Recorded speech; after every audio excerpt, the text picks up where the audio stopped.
Hello guys, आपका बहुत बहुत स्वागत है हमारे यूट्यूब चैनल पर। आज की वीडियो में हम बात करने वाले हैं विजन फॉर ह्यूमन सोसाइटी में यूनिट नंबर 4 वन शॉट। ठीक है, तो अभी हम लोगों ने 3 यूनिट कवर कर ली हैं and this is the fourth unit. ये यूनिट बहुत ही छोटी है, सारे यूनिट के कंपैरिजन में सबसे ज़्यादा कम टॉपिक्स इसी यूनिट के अंदर हैं। ठीक है, सो सिलेबस में जो आपके 3 टॉपिक्स दे रखे हैं वो है सबसे पहला 5 dimensions of society for realising comprehensive human goals, second comprehensive human goals और थर्ड है इंटरकनेक्शन ऑफ गोल्स। अब इसके जो ये पहले दो टॉपिक्स हैं 7 नंबर या 10 नंबर के अंदर यही दोनों टॉपिक्स पूछे जाते हैं।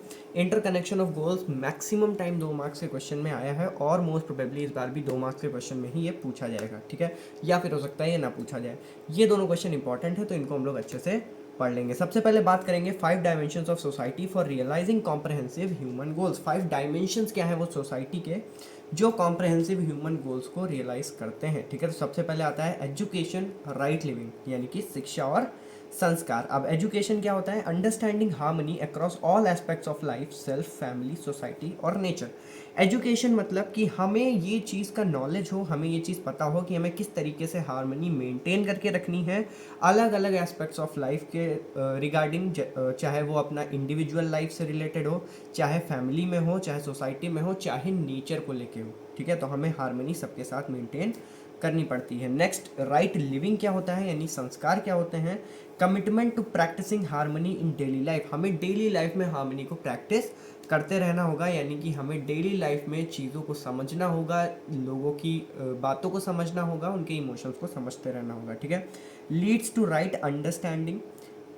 ठीक है, तो मतलब क्या है इसका? Leads to right understanding enabling balance decision making and ethical living. मतलब कि अगर आप राइट लिविंग करते हो, ठीक है, यानी अगर आपके अंदर संस्कार हैं तो आप राइट अंडरस्टैंडिंग की तरफ आगे बढ़ोगे, यानी कि आप चीज़ों को ज़्यादा अच्छे से समझ पाओगे, लोगों की फीलिंग्स से ज़्यादा रिलेट कर पाओगे, ज़्यादा अच्छे से लोगों की फीलिंग्स को समझ पाओगे, which will enable balanced decision making and ethical living, जिससे कि आप ज़्यादा बेटर डिसीजंस ले पाओगे, बैलेंस्ड डिसीजंस ले पाओगे, साथ ही साथ आप एथिकल तरीके से अपनी लाइफ को सस्टेन कर पाओगे। ठीक है, हेल्थ सेल्फ रेगुलेशन। ठीक है, हेल्थ और सेल्फ रेगुलेशन ये दो भी हमारा सेकंड डायमेंशन में आते हैं, स्वास्थ्य और संयम।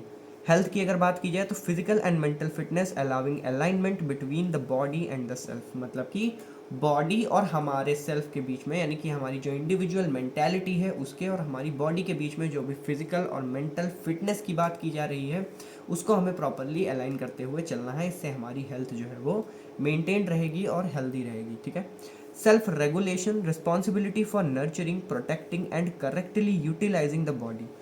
हमारी रिस्पॉन्सिबिलिटी हमारी बॉडी को नर्चर करना, हमारी बॉडी को प्रोटेक्ट करना और हमारी बॉडी को करेक्टली यूटिलाइज करना। ठीक है, तो ये जो सेंस ऑफ रिस्पॉन्सिबिलिटी है यही हमारा सेल्फ रेगुलेशन होता है। Leads to prosperity ensuring well being and fulfilment of physical needs. अगर आप अपनी बॉडी की अच्छे से केयर करोगे, अपनी बॉडी के साथ प्रॉपर ट्रीटमेंट दोगे, यानी कि आप जैसे कुछ लोग होते हैं जो बहुत कम सोते हैं, ठीक है, तो उन्हें एक नॉर्मल अपना डेली रूटीन रखना चाहिए, टाइम मैनेजमेंट करना चाहिए, जिससे कि वो अपनी बॉडी को भी रिलैक्स दे पाए। ठीक है, ओवरबर्डन चीज़ों का ना ले। ठीक है, सो अगर आप अपनी बॉडी को सही रखोगे तो सीधी सी बात है आप एक प्रॉस्पेरस लाइफ तक पहुंच सकते हो, आप अपना वेलबींग मेंटेन कर सकते हो और जो भी आपकी फिजिकल नीड्स हैं उनको ईजिली फुलफिल कर सकते हो।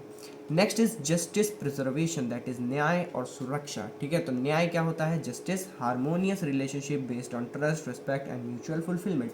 ये भी एक हार्मोनियस रिलेशनशिप होती है जो कि ट्रस्ट, रिस्पेक्ट और म्यूचुअल फुलफिलमेंट पे बेस्ड होती है। ठीक, नेक्स्ट इज प्रिजर्वेशन। प्रिजर्वेशन क्या होता है? Protection and responsible utilisation of nature. Nature का प्रोटेक्शन करना और नेचर का रिस्पॉन्सिबल तरीके से यूटिलाइजेशन करना। ठीक है, leads to fearlessness in society and coexistence with the nature. ये हमें हेल्प करता है सोसाइटी में फियरलेसनेस मेंटेन करने में और नेचर के साथ इजीली को एग्जिस्ट करने में। ठीक है, next is production work, that is उत्पादन क्रिया और उत्पादन कार्य। Creating physical facilities in harmony with nature. Nature के साथ हार्मनी रखते हुए हम अपने लिए फिजिकल फैसिलिटीज को क्रिएट कर सकें, ये हमारा प्रोडक्शन वर्क होता है। Ensures prosperity in families and coexistence with the environment. हमें ये इंश्योर करना है कि जो हमारी प्रॉस्पेरिटी है फैमिली के अंदर वो मेंटेन रहे और नेचर या एनवायरनमेंट के साथ जो हमारा को एग्जिस्टेंस है वो मेंटेन रहे। ठीक है, fifth dimension is exchange storage, that is विनिमय, कोश और कोसा। ठीक है, एक्सचेंज क्या होता है? Fair sharing of physical resource among community members. जितने भी कम्युनिटी मेंबर्स हैं हमारे साथ, जितने भी लोग हमसे रिलेटेड हैं, उनके बीच में हमें फिजिकल रिसोर्सेज को फेयरली शेयर करना चाहिए, ठीक है। स्टोरेज की बात की जाए तो retaining surplus resources for future use without exploitation. हमें सरप्लस रिसोर्सेज यानी कि हमें नंबर ऑफ रिसोर्सेज रखनी चाहिए बचा के फ्यूचर जनरेशंस के लिए, उसको एक्सप्लॉइट नहीं करना चाहिए, ठीक है। Leads to prosperity and fosters trust in society. इससे क्या होगा? इससे प्रॉस्पेरिटी इंक्रीज होगी हमारी, और हम सोसाइटी के पॉइंट ऑफ व्यू से अपने लिए ट्रस्ट को जनरेट कर पाएंगे, ठीक है। Next topic is comprehensive human goals. Comprehensive human goals क्या होते हैं एक्चुअली में? तो सबसे पहले आता है इसमें राइट अंडरस्टैंडिंग, ठीक है। सबसे पहला कॉम्प्रहेंसिव ह्यूमन गोल है राइट अंडरस्टैंडिंग, दैट इज समाधान। A process to resolve challenge at personal, interpersonal and societal levels. मतलब कि ये एक ऐसा प्रोसेस होता है जिसमें हम चैलेंजेस को रिजॉल्व करते हैं, चाहे वो पर्सनल लेवल पे हो, चाहे वो इंटरपर्सनल लेवल्स पे हो, चाहे वो सोसाइटल लेवल पे हो, ठीक है। स्टेप्स की बात की जाए तो राइट अंडरस्टैंडिंग में 4 मेजर स्टेप्स हैं हमारे। आइडेंटिफाई द प्रॉब्लम, सबसे पहले हमें प्रॉब्लम को आइडेंटिफाई करना होगा। एनालाइज प्रॉब्लम सॉल्यूशंस, फिर हमें प्रॉब्लम के सॉल्यूशंस को एनालाइज करना होगा। Then choose and implement the best solution, फिर हमें बेस्ट सॉल्यूशन को इम्प्लीमेंट करना होगा। And at last evaluate and maintain the solution for lasting resolution. मतलब कि हमें इवेलुएट करना होगा और मेंटेन करना होगा उस पर्टिकुलर सॉल्यूशन को जो हमने ऊपर चूज़ किया था, ताकि जो हमारा रेजोल्यूशन है, जो कॉन्फ्लिक्ट हम रिजॉल्व कर रहे हैं, वो एक लंबे समय तक के लिए रिजॉल्व हो जाए, ठीक है। Next is prosperity, that is समृद्धि, ठीक है। Another comprehensive human goal is prosperity. तो समृद्धि क्या होती है? Combines material wealth with emotional and spiritual wellbeing. ये जो है हमारी मटीरियल वेल्थ को और इमोशनल और स्पिरिचुअल वेलबींग को कंबाइन करता है, ठीक है। मतलब कि मटीरियली देखा जाए तो भी हम काफ़ी ज़्यादा एनरिच रहें, यानी कि हमारे पास मटीरियल नीड्स भी हों प्रॉपरली, और इमोशनल और स्पिरिचुअल वेलबींग भी हो हमारे साथ, ठीक है।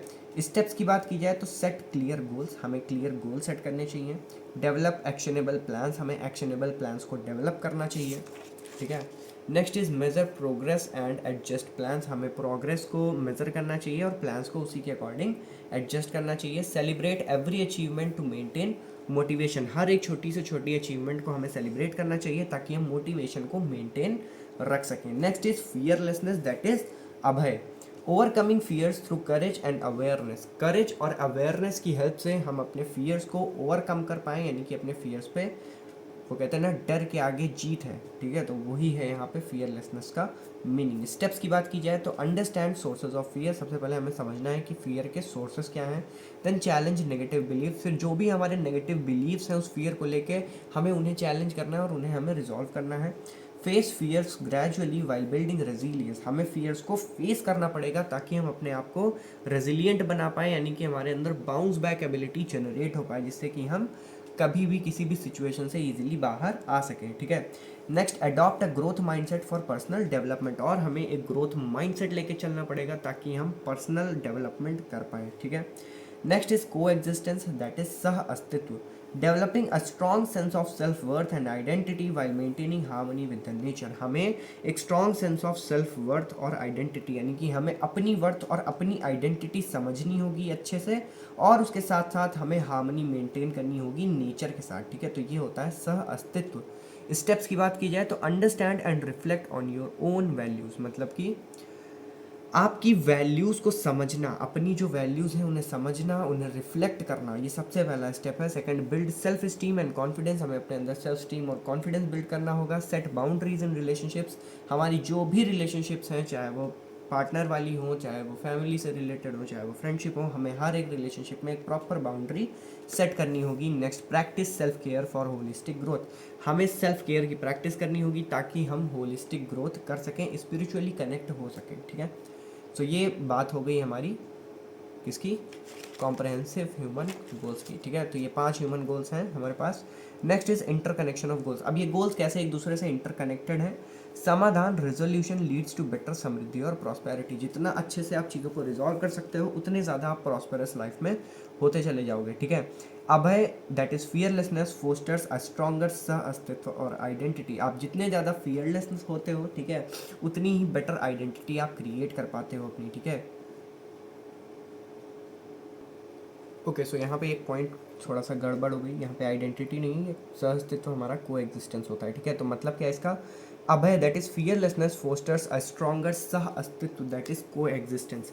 आप जितना ज़्यादा सोसाइटी को लेके फियरलेस रहोगे, अपने इन्वायरमेंट को लेके फियरलेस रहोगे, उतना ज़्यादा अच्छे से आप को एग्जिस्ट कर पाओगे नेचर के साथ और अपनी सोसाइटी के साथ, ठीक है। अचीविंग समृद्धि प्रोवाइड सिक्योरिटी टू परस्यू अभय एंड सह अस्तित्व। अगर आप समृद्धि अचीव कर लेते हो, यानी कि आप प्रॉस्पेरिटी अचीव कर लेते हो, तो आप फियरलेसनेस तक भी इजीली पहुंच जाओगे और आप को एग्जिस्टेंस भी इजीली मेंटेन कर पाओगे सोसाइटी में और नेचर में, ठीक है। सो आई होप ये सारी चीज़ें आपको समझ में आ गई होंगी। सो इस वीडियो में इतना ही था। मिलते हैं अगली वीडियो में कुछ नए टॉपिक्स के साथ। Thank you so much for watching this video. All the very best for the exams.